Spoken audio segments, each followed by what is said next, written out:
Just like we did for Paper 1, we're going to have a series of videos that will help you break down the question for Paper 2 and start to think about what you should include or can include when it comes to evidence.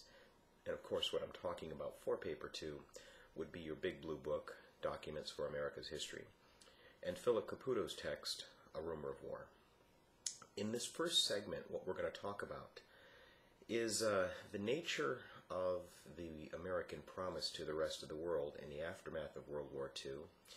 And we're going to talk about how people like Philip Caputo that enlisted in America's military interpreted that promise and how and why they became involved in eventually what came to be known as the Vietnam War. But let's start out with the paper question itself. We've been talking about this whole issue of containment policy for several class meeting times now in lecture, and I want to make sure that we're all on the same page when it comes to containment policy. What Harry Truman said we needed to contain in the aftermath of World War II was the spread of communism. Why did we need to contain it?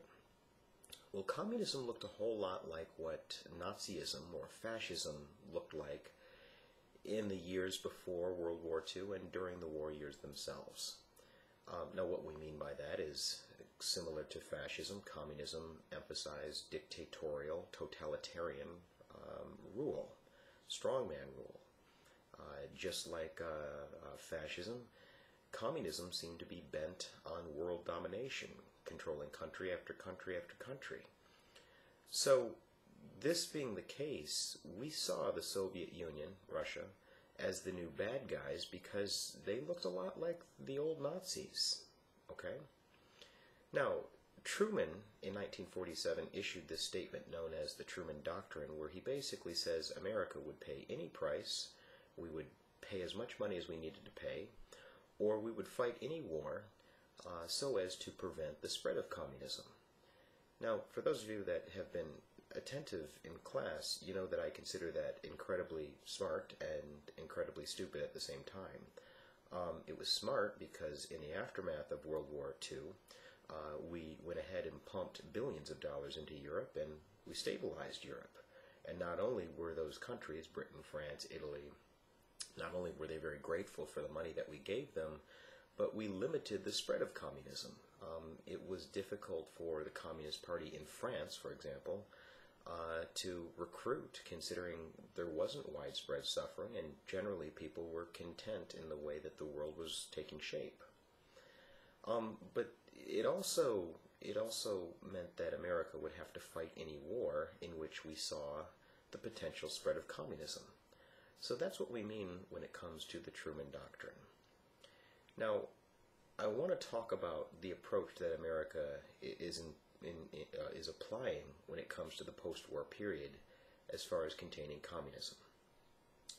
The very idea of containing communism really traces its roots back to a guy by the name of George Kennan, and you can find a copy of his document that's entitled Containment Policy on page 292 of your big blue text.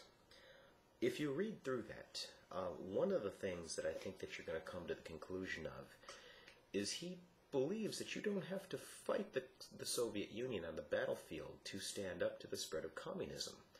All you really need to do is challenge the Soviets with our soft power. In other words, our ideas, our concepts of freedom and equality. If you can promote those throughout the world, then people will abandon communism, because once they get a taste of what communism is really like, nobody really likes it. So read through that, especially read through page 294 toward the right-hand side when he's talking about the use of our ideas as opposed to the use of our military.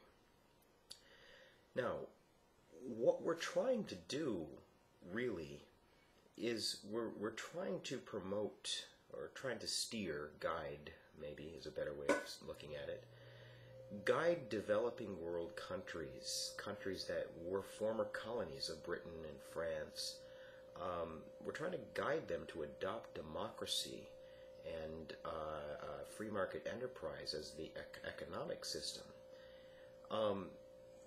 What we're seeing happening in the post-war period is Britain and France and all the former colonial holding countries of Europe really abandoned their old colonies. They can't afford to run them anymore.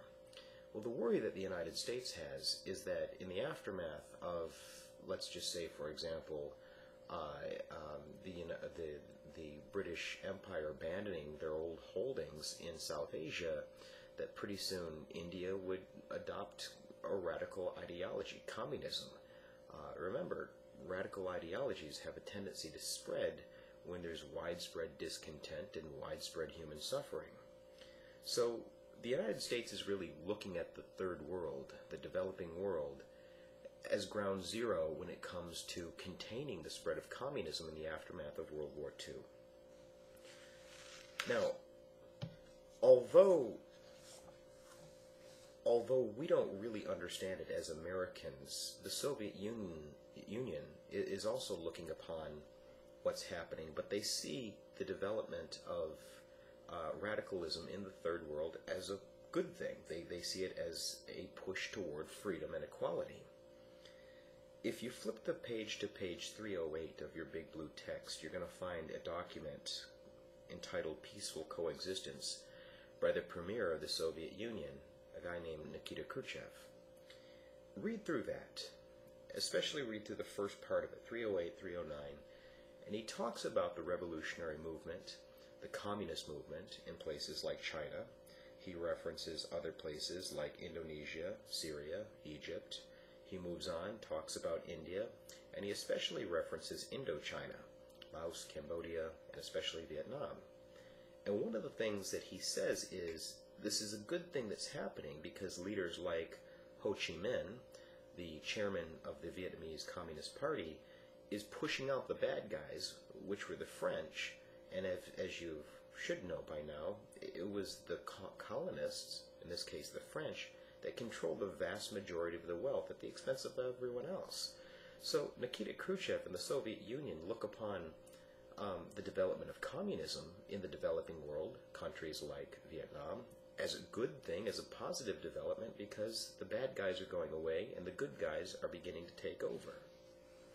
So read through that document, and I think what you're going to find is the Americans and the Soviets are really wanting and hoping for the same thing. It's just we don't understand the means in which we're going about getting there. Okay? Now, what I want you to do is flip the page to 355. On page 355, you're going to find John Kennedy's inauguration speech. And many Americans, I would say most Americans, would be able to rattle off the end of their tongues, famous lines from that speech. For example, ask not what your country can do for you, but what you can do for your country. We generally look at that speech as a real high point in American history, uplifting, if you will, and we remember lines like the one I just cited, but you don't tend to remember the stern warning that he issues to the Soviet Union.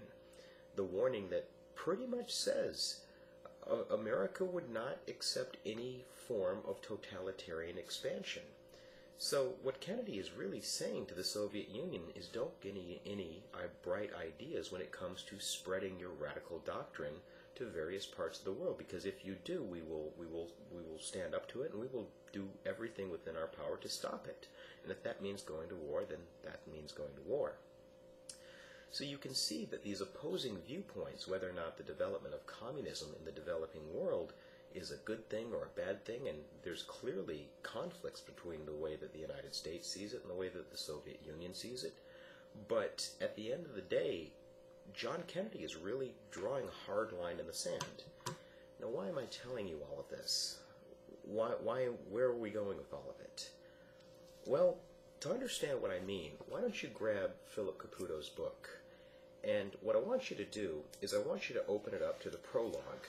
And I understand that there's various editions here, but open it up to the prologue, the opening chapter. In this edition, I'm on Roman numeral 14. It's probably about a page, maybe a page and a half deep in any other edition, though. If you look at the paragraph that starts out, war is always attractive to young men. Do you see that paragraph? Go ahead and find it. In that paragraph, he starts out by saying, war is always attractive to young men who know nothing about it, but we had been seduced into uniform by Kennedy's challenge to ask what you can do for your country, and by the missionary idealism he had awakened in us. America seemed omnipotent then. The country could still claim it had never lost a war, and we believed we were ordained to play cop in the communists' robber and spread our own political faith throughout the world. Now, if you think about that, not only is there a direct connection to what Kennedy is saying, you can see why people like Philip Caputo enlisted in the Marine Corps.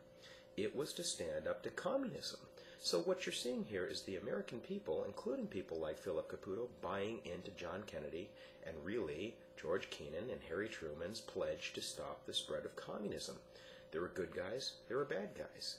The communists were clearly the bad guys. So communism threatened to overrun Vietnam, and people like Philip Caputo said, I'm going to ask what I can do for my country. Okay? Now, what I think is worth writing down at this point is in the early stages of the war, people like Philip Caputo believed that the mission of the war in Vietnam is to stand up to communism. That's what we promised to the rest of the world, that we would not see it expand because we didn't want to fight another war like World War II.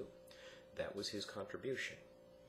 What I'd like you to do now is flip to page 16 of Caputo, and that would be in chapter 2.